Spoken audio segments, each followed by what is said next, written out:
Innama ya'muru masajid Allah man amana billahi wal yaumil akhir.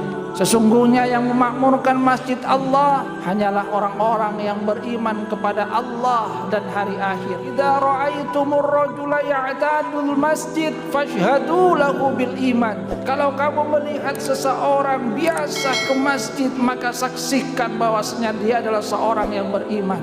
Masjid adalah lambang keimanan, masjid adalah lambang peradaban umat Islam. Karena di dalam masjid Rasulullah SAW membina para sahabat dengan nilai-nilai keimanan, nilai-nilai keislaman, nilai-nilai ketakwaan. Yang dari sinilah kemudian nilai-nilainya memancar ke seluruh penjuru bumi. Walau anna ahlal qura amanu wattaqau lafatahna alaihim barakatim minas sama'i wal ard. Seandainya penduduk satu negeri beriman dan bertakwa, pasti akan kami bukakan pintu-pintu keberkahan dari langit, pintu-pintu keberkahan dari bumi. Pembangunan fisik tanpa didasari kepada pembangunan mental spiritual, maka landasannya itu adalah landasan yang rapuh. Bahwa umat terdahulu seperti halnya penduduk Iram itu sudah mempunyai bangunan yang tinggi, iramadatil imad, mereka mempunyai bangunan yang menjulang tinggi. Wa Tsamud alladzina jabus sakhra bil wad, demikian juga kaum Tsamud yang mempunyai teknologi yang begitu maju. Akan tetapi ketika hal tersebut tidak dibarengi keimanan dan ketakwaan kepada Allah, maka bangunan fisik itu kemudian runtuh. Fasabba alaihim rabbuka sawta adzab, Allah menimpakan kepada mereka azabnya. Di dalam negeri kita sendiri sesungguhnya filosofi seperti ini bisa kita ambil dari lagu perjuangan bangsa Indonesia. Bangunlah jiwanya, bangunlah badannya, bangun dulu jiwanya, bangun mentalnya, bangun keimanannya, baru bangun badannya. Kadang-kadang kita melupakan filosofi yang ada di lagu kebangsaan kita, lebih mementingkan pembangunan fisik dan melupakan pembangunan mental. Sehingga kita akan melihat bangunan fisik malah digerogoti oleh mental-mental yang rapuh, yang hanya memikirkan kepentingan dirinya, kepentingan golongannya, bukan di dalam rangka untuk memajukan negeri ini, tapi hanya untuk kepentingan perutnya sendiri. Naudzubillah, naudzubillah. Apa yang telah diwariskan oleh para founding father Indonesia, bahwasanya kita mempunyai prinsip falsafah Bhinneka Tunggal Ika, berbeda-beda akan tapi tetap satu juga.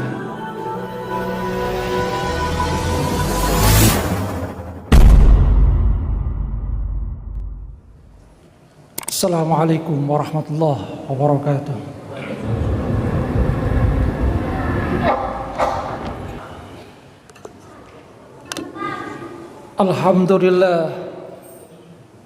Alhamdulillahilladzi an'amana bi ni'matil imani wal islam wa faddalana ala katsirin mimman khalaqa tafdila. Alhamdulillahilladzi hadana li hadza wa ma kunna linahtadiya laula an hadana Allah. Asyhadu an la ilaha illallah wahdahu la syarika lah wa asyhadu anna Muhammadan abduhu wa rasuluhu la nabiyya ba'dah.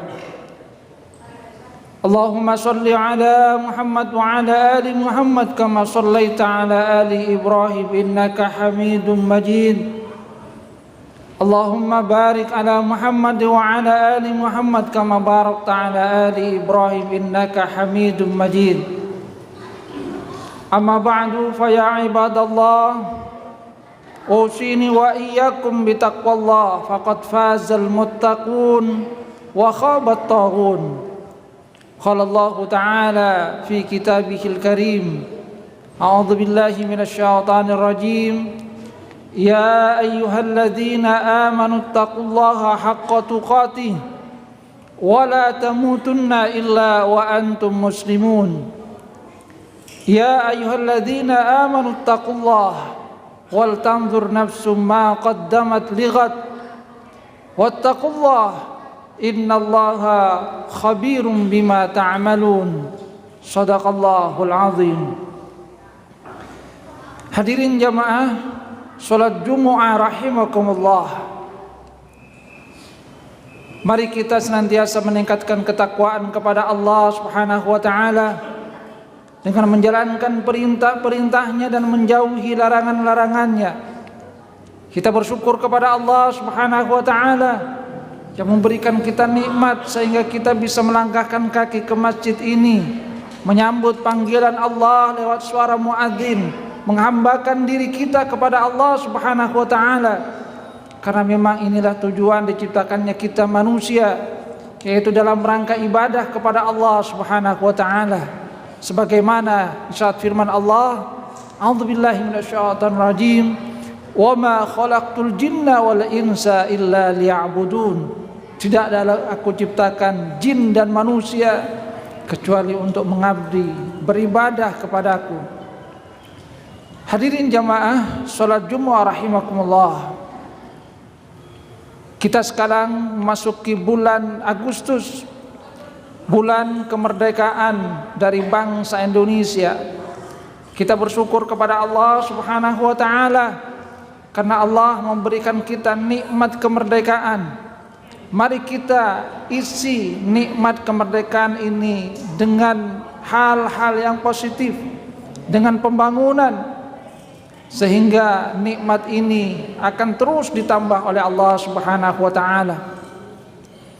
Di dalam mengisi pembangunan ini kita bisa berkaca dari apa yang pernah dilakukan oleh Rasulullah sallallahu alaihi wasallam ketika beliau pertama kali tiba di Madinah, kota Yathrib yang dulunya bukan apa-apa, kemudian menjadi satu kota yang terkenal ke seluruh penjuru bumi, yang darinya memancar nilai-nilai peradaban tinggi ke seluruh penjuru bumi. Apa yang dilakukan oleh Rasulullah sallallahu alaihi wasallam sehingga beliau bisa mengubah kota Yathrib menjadi satu kota yang memancarkan nilai peradaban tinggi ke seluruh pelosok bumi. Kita akan lihat paling tidak ada 3 hal yang dilakukan oleh Rasulullah sallallahu alaihi wasallam yang bisa kita jadikan inspirasi di dalam mengelola bangsa ini. Karena sebagai umat Islam tentu Rasulullah sallallahu alaihi wasallam adalah suri tauladan terbaik kita. Laqad kana lakum fi Rasulillahi uswatun hasanah liman kana yarjullaha wal yawmal akhir wa dzakarallaha katsira. Hadirin jamaah salat Jumu'ah rahimakumullah. Hal yang pertama yang dilakukan oleh Rasulullah sallallahu alaihi wasallam ketika beliau tiba di kota Yathrib, pertama adalah membangun masjid. Masjid yang pertama kali beliau bangun itu adalah Masjid Quba yang ada di pinggiran kota Yathrib. Di sana beliau membangun masjid dan tinggal selama kurang lebih 4 hari. Setelah itu beliau melanjutkan perjalanan ke kota Yathrib atau yang kita kenal sekarang dengan nama Nabi Madinah. Di Madinah Rasulullah SAW kembali juga membangun masjid. Ini mengisyaratkan bahwasanya pembangunan pertama dan utama dari satu bangsa itu adalah pembangunan keimanan, membangun mental spiritual. Karena Rasulullah sallallahu alaihi wasallam sesungguhnya ingin menjadikan umatnya sebagai orang-orang yang hatinya senantiasa terpaut ke dalam masjid, yang kemudian bisa memancarkan nilai-nilai yang ada di dalam masjid, di dalam kehidupan mereka, di dalam keseharian mereka. Karena masjid adalah pusat aktivitas dari umat Islam. Masjid merupakan tanda seorang itu nantinya terlihat apakah dia beriman atau tidak. Allah Subhanahu wa taala telah menegaskan hal ini di dalam Al-Qur'an. Allah katakan di dalam Al-Qur'an, a'udzubillahi minasyaitonir rajim, Innama ya'muru masajidallah man amana billahi wal yaumil akhir. Sesungguhnya yang memakmurkan masjid Allah hanyalah orang-orang yang beriman kepada Allah dan hari akhir. Rasulullah sallallahu alaihi wasallam juga menegaskan hal yang senada. Beliau katakan, "Idza ra'aitumur rajula ya'tadul masjid fashhadu lahu bil iman." Kalau kamu melihat seseorang biasa ke masjid, maka saksikan bahwasanya dia adalah seorang yang beriman. Masjid adalah lambang keimanan. Masjid adalah lambang peradaban umat Islam. Karena di dalam masjid Rasulullah sallallahu alaihi wasallam membina para sahabat dengan nilai-nilai keimanan, nilai-nilai keislaman, nilai-nilai ketakwaan. Yang dari sinilah kemudian nilai-nilainya memancar ke seluruh penjuru bumi. Dari masjid inilah kemudian kita akan melihat sosok-sosok yang menampilkan pribadi-pribadi luhur dari para sahabat Rasulullah sallallahu alaihi wasallam. Hadirin jamaah rahimakumullah, ada apa dengan keimanan? Ada apa dengan keislaman? Di dalam Al-Qur'an Allah Subhanahu wa taala mengisyaratkan bahwa kemakmuran, keberkahan satu negeri itu akan diberikan oleh Allah manakala penduduknya beriman dan bertakwa kepada Allah Subhanahu wa taala. Walau anna ahlal qura amanu wattaqau lafatahna alaihim barakatim minas sama'i wal ard. Seandainya penduduk satu negeri beriman dan bertakwa, pasti akan kami bukakan pintu-pintu keberkahan dari langit, pintu-pintu keberkahan dari bumi. Jadi Allah Subhanahu wa taala mengisyaratkan kalau satu negeri ingin diberikan keberkahan, dibukakan pintu keberkahan dari langit, dari bumi, maka syarat utama adalah adanya pribadi-pribadi yang beriman dan bertakwa kepada Allah Subhanahu wa taala. Karena dari pribadi yang bertakwa inilah kemudian kita akan mendapatkan apa yang disyaratkan oleh Rasulullah sallallahu alaihi wasallam. Pribadi yang ketika diberikan nikmat oleh Allah Subhanahu wa taala mereka akan bersyukur. Pribadi yang ketika mendapatkan ujian mereka akan tabah dan sabar.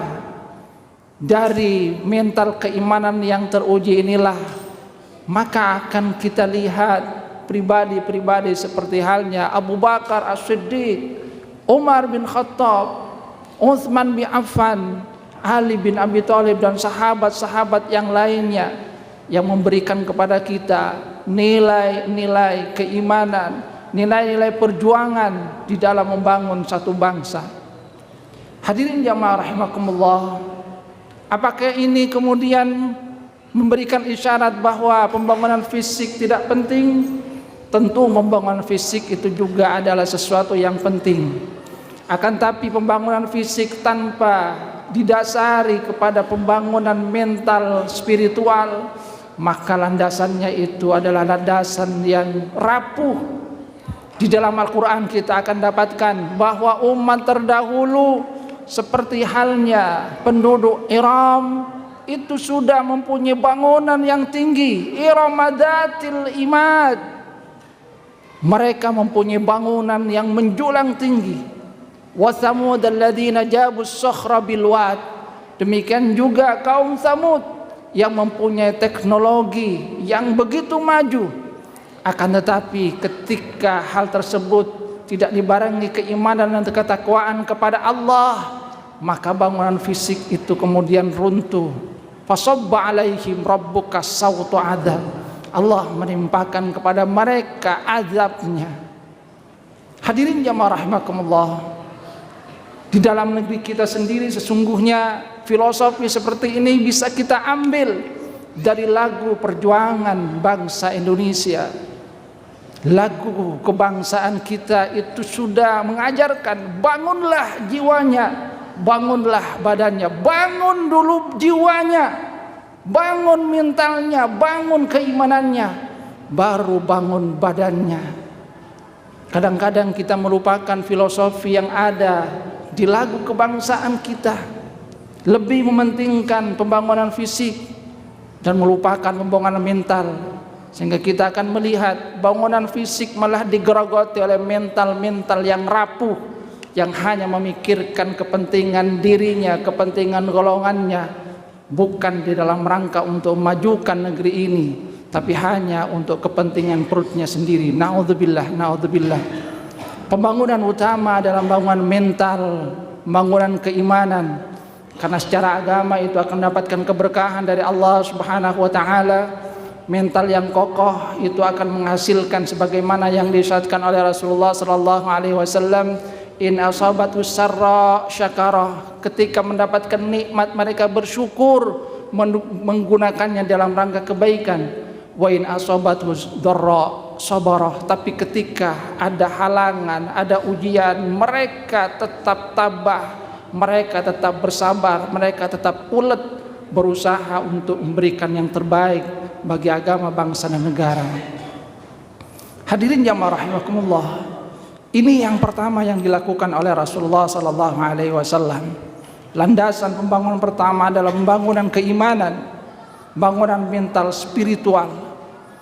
Kemudian yang kedua yang dilakukan oleh Rasulullah sallallahu alaihi wasallam yang bisa kita jadikan sebagai landasan dalam pembangunan adalah mempersatukan antara kaum muhajirin dengan kaum ansor, persaudaraan karena Allah, persaudaraan karena keimanan. Sahabat dari muhajirin yang hijrah dari Mekah ke Madinah dipersaudarakan oleh Rasulullah sallallahu alaihi wasallam dengan sahabat dari kalangan ansor, mereka yang memberikan pertolongan kepada saudara-saudaranya yang hijrah. Persaudaraan yang tulus karena Allah, yang itu kemudian mendapatkan keberkahan dari Allah. Kita lihat bagaimana contoh yang diberikan dari sahabat-sahabat Rasulullah ketika mereka benar-benar bersaudara karena Allah. Salah satu kisah yang sangat terkenal adalah persaudaraan antara Abdurrahman bin Auf dengan Sa'ad bin Rabi. Abdurrahman bin Auf itu dipersaudarakan oleh Rasulullah sallallahu alaihi wasallam dengan Sa'ad bin Rabi. Sebetulnya Abdurrahman bin Auf adalah seorang yang sangat kaya ketika di Mekah. Akan tapi karena hijrah, beliau rela meninggalkan harta kekayaannya di dalam rangka mencari ridha Allah Subhanahu wa taala. Dipersaudarakan dengan Sa'ad bin Rabi, seorang yang sangat kaya di Madinah, bahkan dikatakan sebagai orang yang terkaya. Apa yang dikatakan oleh Sa'ad bin Rabi? Beliau katakan, wahai saudaraku, saya adalah orang yang terkaya di Madinah. Maka mulai saat ini, karena sudah dipersaudarakan oleh Rasulullah, saya bagi harta saya menjadi dua, separuh akan saya berikan kepada engkau. Bahkan saya juga punya 2 istri. Silakan lihat. Kalau ada yang berminat, silahkan katakan kepada saya, akan saya ceraikan. Kalau sudah lewat masa iddahnya, silahkan kawini. Tawaran yang begitu menggiurkan. Tapi kita lihat bagaimana jawaban dari Abdurrahman bin Auf. Beliau katakan, barakallahu fi ahlika wa malika. Semoga Allah memberikan keberkahan kepada keluarga kamu. Semoga Allah memberikan keberkahan kepada harta kamu. Tidak usah semua itu, wahai saudaraku. Dullani ala su. Cukup tunjukkan kepada saya di mana pasar. Saya akan berusaha sendiri. Karena beliau Abdurrahman bin Auf adalah sahabat yang terdidik langsung oleh Rasulullah sallallahu alaihi wasallam. Beliau mengikuti apa yang menjadi prinsip yang diajarkan Rasulullah, bahwa seorang muslim itu adalah yang terbaik memakan dari apa yang dihasilkan oleh tangannya sendiri. Hidup berdikari, tidak menggantungkan diri kepada orang lain. Beliau kemudian berusaha sendiri mulai dari awal, dan alhamdulillah diberikan keberkahan oleh Allah Subhanahu wa taala. Lihatlah, yang satu begitu tulus sehingga rela untuk memberikan separuh hartanya, tapi yang lain tidak aji mumpung, tetap kepada prinsip yang diajarkan oleh Rasulullah sallallahu alaihi wasallam. Persaudaraan karena Allah. Persaudaraan ini adalah persaudaraan yang abadi. yang di dalam hadis Rasulullah bahkan menyatakan bahwa di antara 7 golongan yang nantinya mendapatkan naungan dari Allah, di mana tidak ada naungan kecuali naungan dari Allah pada waktu itu, adalah rajulani tahabba fillah, 2 orang yang saling berkasih karena Allah.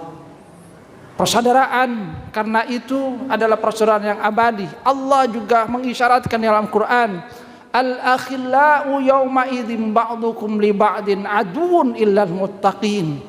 Orang-orang yang di dunia berkasih-kasihan nanti akan menjadi orang yang bermusuhan kecuali orang yang bertakwa. Karena persaudaraan di dunia itu banyak.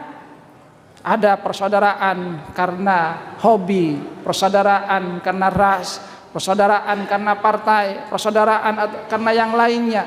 Tapi persaudaraan hanya untuk kepentingan dunia itu tidak bertahan lama, bahkan bisa juga bubar di tengah jalan ketika kepentingannya berbeda. Tapi persaudaraan karena Allah akan lekang, tidak akan punah, terus berlanjut, mendapatkan keberkahan dari Allah Subhanahu wa taala. Kita akan mengharapkan adanya persaudaraan ini tumbuh di antara kita, sehingga manakala terjadi kesulitan tetap saling bahu membahu, seperti yang ditunjukkan oleh sahabat-sahabat Rasulullah sallallahu alaihi wasallam, tetap berdiri di samping Rasulullah walaupun di tengah kesulitan pada perang Khandaq, walaupun mereka mendapatkan nikmat yang banyak, tetap tidak lupa kepada saudaranya. Persaudaraan karena Allah, persaudaraan karena keimanan. Ini landasan yang kedua. Kemudian yang ketiga yang dilakukan oleh Rasulullah sallallahu alaihi wasallam yang bisa kita jadikan ibrah sebagai landasan dalam bangunan adalah menjaga kerukunan di antara umat. Rasulullah sallallahu alaihi wasallam menyadari bahwa di Madinah itu bukan hanya umat Islam, akan tapi ada dari kalangan yang masih belum memeluk agama Islam, ada juga dari kalangan Yahudi. Rasulullah membangun kerjasama, perjanjian dengan mereka. Perjanjiannya adalah saling hormat menghormati, hidup berdampingan. Bahwasanya Madinah adalah kota bersama yang harus dilindungi bersama. Ancaman terhadap Madinah adalah ancaman bersama, saling melindungi dan tetap saling menghormati. Negara kita mirip seperti itu. Kita adalah negeri dengan berbagai macam agama, berbagai macam suku, ras, budaya, bangsa, bahasa. Kita diikat dalam satu negara kesatuan Republik Indonesia. Jadi mari kita jaga kerukunan, sehingga dengan adanya kerukunan ini kita tetap bisa melaksanakan amal ibadah kepada Allah Subhanahu wa taala, beraktivitas dengan baik. Jangan sampai kemudian kita diintai oleh saudara-saudara yang tidak mau kita bersatu, oleh negeri-negeri lain yang ingin kita berpecah belah. Mari kita tetap kepada apa yang telah diwariskan oleh para founding father Indonesia, bahwasanya kita mempunyai prinsip falsafah Bhinneka Tunggal Ika, berbeda-beda akan tapi tetap satu juga. Hadirin jamaah rahimakumullah. Jadi itu paling tidak 3 landasan bangunan yang telah dicontohkan oleh Rasulullah sallallahu alaihi wasallam. Pertama, pembangunan keimanan, pembangunan mental spiritual. Yang kedua adalah persatuan, persaudaraan karena Allah. Dan yang ketiga adalah menjaga kerukunan, menjaga negeri ini sebagai negeri yang memang merupakan milik kita bersama. Mudah-mudahan kita bisa mengambil ibrah dan kemudian bisa menerapkannya di dalam kehidupan kita berbangsa dan negara, dalam kerangka negara kesatuan Republik Indonesia ini. Amin amin ya rabbal alamin. Aqulu qouli hadza wa astaghfirullah li wa lakum wa li sa'il muslimin wal muslimat min kulli dzamb astaghfiruhu innahu huwal ghafurur rahim. Alhamdulillah hamdan kama amar fantahu amma naha anhu wa'dzar.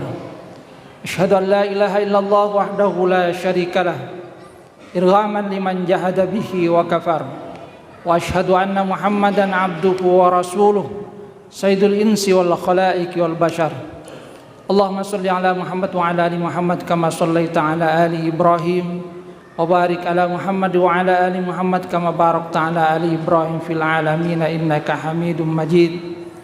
Amma ba'du, fa ya ibadallah ittaqullah fa innahu may yattaqi yaj'al lahu makhraja wa yarzuqhu min haitsu la yahtasib. Hadirin jamaah salat Jumat rahimakumullah. Salat Jumat adalah satu karunia berharga yang diberikan oleh Allah Subhanahu wa taala kepada kita. Karena dengan salat Jumat Allah sesungguhnya ingin memberikan kita ampunannya. Karena itu mari penuhi panggilan Allah agar kita mendapatkan ampunan. Rasulullah menyatakan as-salawatul khamsu wal jumu'ah ilal jumu'ah wa ramadan ila ramadan mukaffiratun lima bainahunna idza istanabal kabair. Salat yang 5 waktu, satu Jumat ke Jumat berikutnya, satu Ramadan ke Ramadan berikutnya akan menghapus dosa di antara keduanya selama dosa besar dijauhi.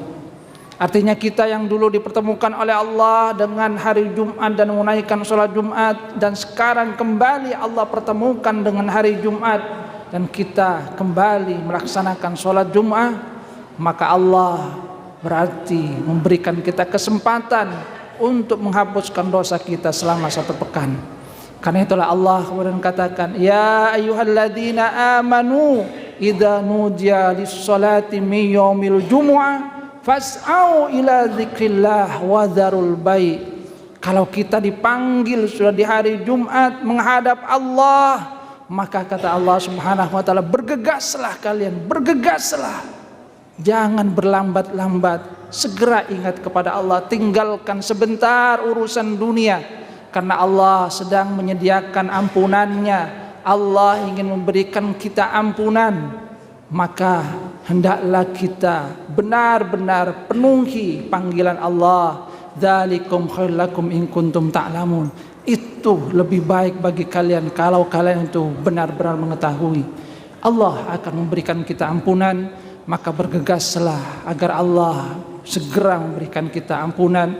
Karena sesungguhnya dunia akan kita tinggalkan, yang paling kita harapkan adalah ampunan dari Allah. Karena kita adalah makhluk yang penuh dengan salah, khilaf dan dosa.